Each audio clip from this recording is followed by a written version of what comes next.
ઇન્ડસઇન્ડ બેંકની વાત કરીએ તો શેરમાં લગભગ 50%થી વધારેનું કડાકો પાછલા એક વર્ષમાં આપણને જોવા મળ્યો છે અને ક્યાંક ને ક્યાંક આજની જે 20-25%ની જે ફોલ આવી રહી છે એમાં લગભગ 16થી 17,000 કરોડથી વધારેનું માર્કેટ કેપિટલાઇઝેશન લોસ તમને જોવા મળી રહ્યો છે અને ક્યાંક ને ક્યાંક 5 વર્ષનું સૌથી મોટું ઇન્ટ્રાડે ફોલ તમને આ કાઉન્ટરમાં જોવા મળી રહ્યો છે.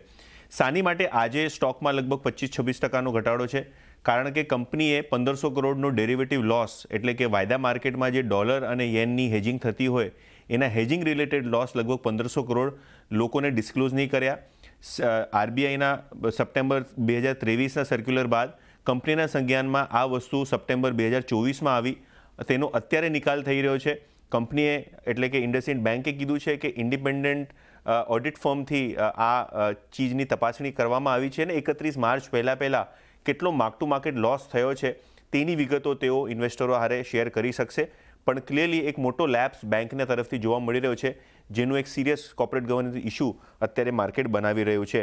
અગર આપણે વાત કરીએ એની સિવાય જે હાલમાં જે ચીજો થઈ છે જેમાં CFOનો રાજીનામું આપણે જોયો છે થોડા મહિના પહેલાં.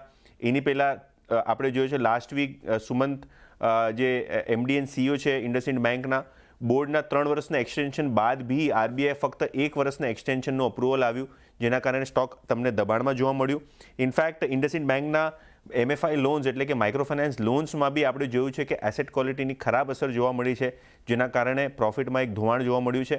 અને છેલ્લા 4 પેરામીટર્સ ઉપર આપણે રિટર્ન્સ બી જોઈ લઈએ તો એક સપ્તાહમાં સ્ટોક 30% જેટલો નીચે છે અને એક વર્ષમાં જેમ કે મેં પહેલાં કહ્યું સ્ટોક 54થી 55% નીચે જોવા મળી રહ્યો છે. જી, તો ખાસ કરીને આજે જે રીતે ડેરિવેટિવ પોર્ટફોલિયોમાં મોટું નુકસાનના સમાચાર છે એને કારણે અસર બનતી દેખાઈ રહી છે. પણ જે ઇન્ડસઇન્ડ બેંક જે વિવાદોની બેંક બનતી દેખાઈ રહી છે, લાંબા સમયથી મુશ્કેલીઓમાં છે, અત્યારે શું સ્થિતિ છે બેંકની? તો અત્યારે આપણે અગર પાના પલટાવી અને કેલેન્ડર ખોલીએ તો 2024 મેમાં પ્રમોટર્સે આરબીઆઈને અરજી કરેલી હતી કે તેમને પોતાનો હિસ્સો 26% જેટલો કરવો છે અને ક્યાંક ને ક્યાંક આ એડિશનલ 8-10% જે એમને હિસ્સો લેવાનો હતો તેની આરબીઆઈ અપ્રુવલ અત્યાર સુધી બી નથી આવી. તો એ બી એક ડિસઅપોઇન્ટિંગ પોઈન્ટ છે. તેની સિવાય અગર આપણે વાત કરીએ 19 જાન્યુઆરી 2025ની તો CFO ગોવિંદ જૈને પોતાનું રાજીનામું આપ્યું અને અહીંયાથી સ્ટોકમાં વધારે દબાણ આપણને જોવા મળ્યું છે. ત્યારબાદ 31 જાન્યુઆરીની વાત કરીએ જ્યારે કંપનીએ પોતાના રિઝલ્ટ્સ ડિક્લેર કર્યા અને MFI બુક ઉપર ડિટેલ્સ આવી તો આપણે જોશું કે MFI બુક એટલે માઇક્રો ફાઇનાન્સ બુકમાં એસેટ ક્વોલિટી પર એક જોરદાર પ્રેશર છે. ઇનફેક્ટ તમારા સ્ક્રીન્સ પર અત્યારે MFI બુકની ગ્રોસ NPની જે વિગત આવશે અને આપણે અગર જોઈએ તો જે પાછલા વર્ષે એટલે કે ફોર્થ ક્વાર્ટરમાં લાસ્ટ યર 4.5%ના ગ્રોસ NP હતા એ વધીને હવે લગભગ 7.5%ની આસપાસ આવી ગયા છે અને અત્યારે બી મેનેજમેન્ટને કોન્ફિડન્સ નથી કે આ ચીજો સુધરે. ઇનફેક્ટ અહીંયાથી એસેટ ક્વોલિટી માઇક્રો ફાઇનાન્સ બુકમાં ખરાબ થવાની આશંકાઓ છે જેના કારણે સ્ટોક તમને પ્રેશરમાં જોવા મળી રહ્યો છે. 7 તારીખે સુમંત કતપલિયાની જે આરબીઆઈની એક્સટેન્શન હતી ફક્ત 1 વર્ષ માટે આવી, જે બોર્ડે 3 વર્ષનું એક્સટેન્શન આપ્યું હતું. તો અહીંયા બી માર્કેટ ડિસઅપોઇન્ટિંગ જે છે મૂડમાં જોવા મળી અને 10 તારીખ એટલે કે આજે તમે વાત કરો તો ડેરિવેટિવ મામલામાં એક મોટો ખુલાસો થયો છે જેના કારણે જે માર્ક ટુ માર્કેટ લોસીસ છે 1500 કરોડના તેની હિટ આવનારા ક્વાર્ટરમાં આપણને જોવા મળી શકશે.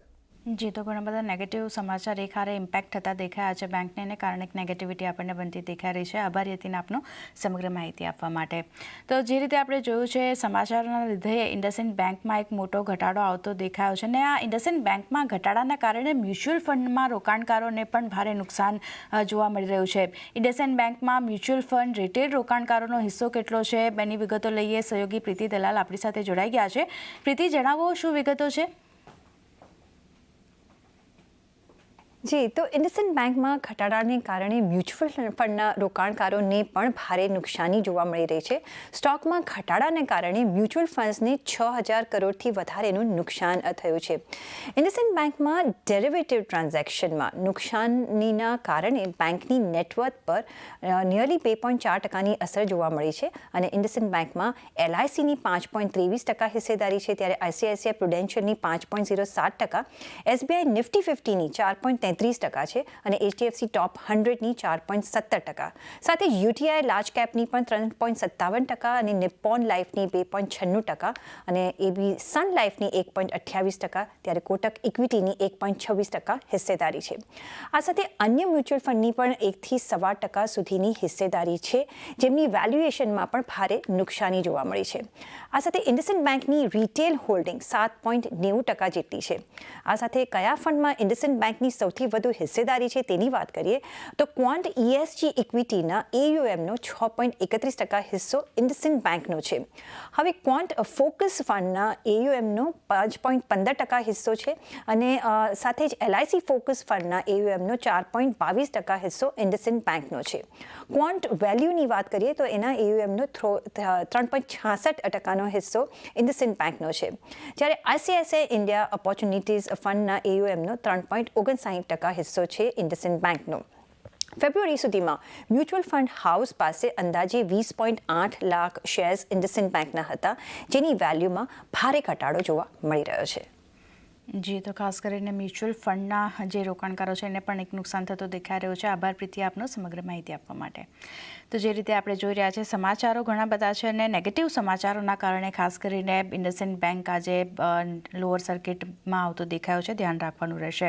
સોમેલ એકવી આપ પાસેથી ઇન્ડસઇન્ડ બેંક માટે ડેરિવેટિવ પોર્ટફોલિયોમાં જે રીતે નુકસાનના આપણે સમાચાર જોયા છે, સાથે જ જે મેનેજમેન્ટ ફેરફારના અમુક જે સમાચારો પણ આપણે જોયા હતા, જે યતિને જણાવ્યા, એમાં પણ રાહત નથી મળી એને કારણે સેન્ટિમેન્ટ ઓલરેડી થોડા ઘણા નેગેટિવ સાઇડના હતા. પણ આજે જે રીતે સમાચાર આવી રહ્યા છે, ઘણો મોટો ડેન્ટ આપણે જોયો છે ઇન્ડસઇન્ડ બેંક માટે, જે 52 સપ્તાહના નીચલા સ્તર આપણે જોવા મળતા દેખાયા છે અને તમામ જે મૂવિંગ ડે એવરેજ છે એની નીચે કામકાજ થતું દેખાઈ રહ્યું છે. કઈ રીતે આ સ્થિતિ જોઈ રહ્યા છો ઇન્ડસઇન્ડ બેંક માટે? ચાર્ટ કેવા લાગી રહ્યા છે અત્યારે?